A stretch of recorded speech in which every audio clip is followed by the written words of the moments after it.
In the last video, I covered 2 of the 3 options you have if your body does not recognize that the pregnancy is not developing and your uterus needs to clear. So those 2 options are waiting to see if your body does eventually get the signal and it does it on its own, or you take the medication misoprostol, sometimes called Cytotec, that causes the cervix to dilate and the uterus to have contractions.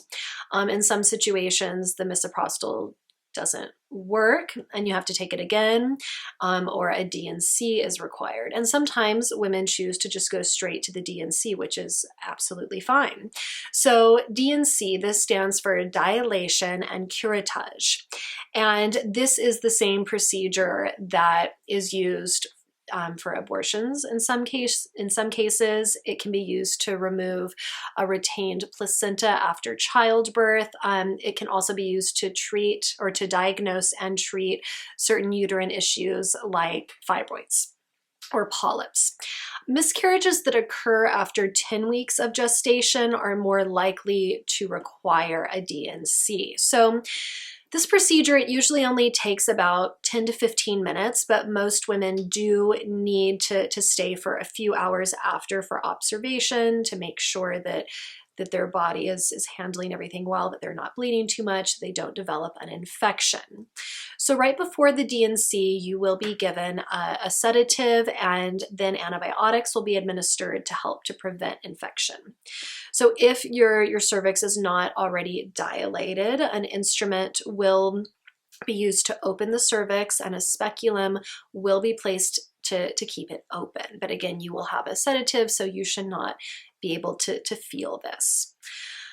More often than not, after the care provider has access to the uterus, they use a flexible tube attached to a suction device, and they're able to suck out the contents of the uterus.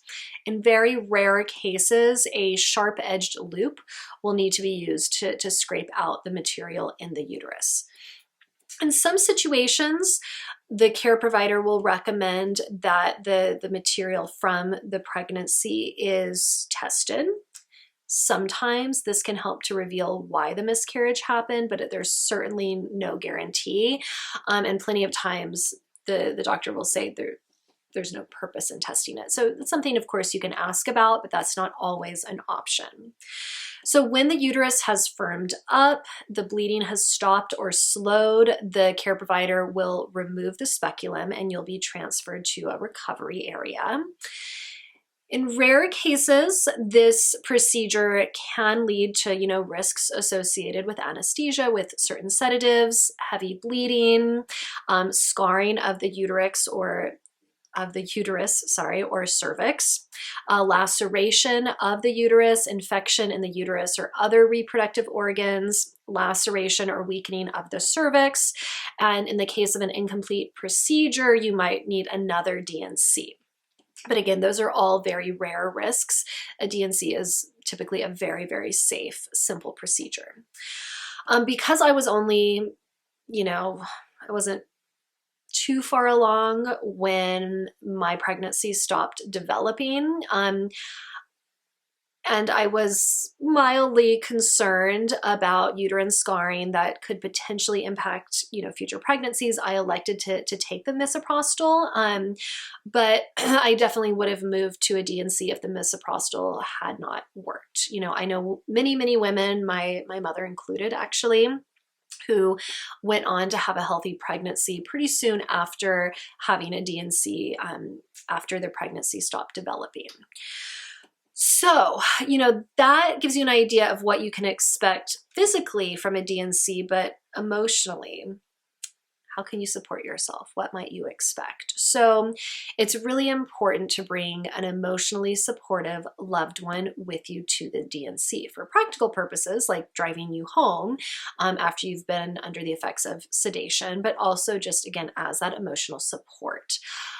And I really recommend requesting beforehand that this person not try to cheer you up, that they not help you try to see the silver lining of the situation or anything like that. Just ask that they be a sounding board and then just this quiet source of support. There's really nothing that they can say that's going to make you feel better. Really, all you can say to a woman that is miscarrying is, I'm so incredibly sorry. I can't imagine how painful this must be. I'm here for you no matter what. Whatever you need, just let me know. That's really all you can say. This person should also think of really specific ways they can offer support. So in addition to taking you to and from the D&C, they can also get you food, ensure you have a cozy, safe space to get to go to when you get home. They can make sure you have any medications that you need, and so on. And don't be shy to make any additional requests. They'll likely be grateful for the clear direction and how they can support you. So know that, while closure is often an aspect of what women feel after a D&C, immense grief can also come as well. I encourage you to not try to stifle it, just allow it to roll through you. It's normal to feel devastated after something like this. So just allow yourself to feel that and know that you will get to the other side eventually.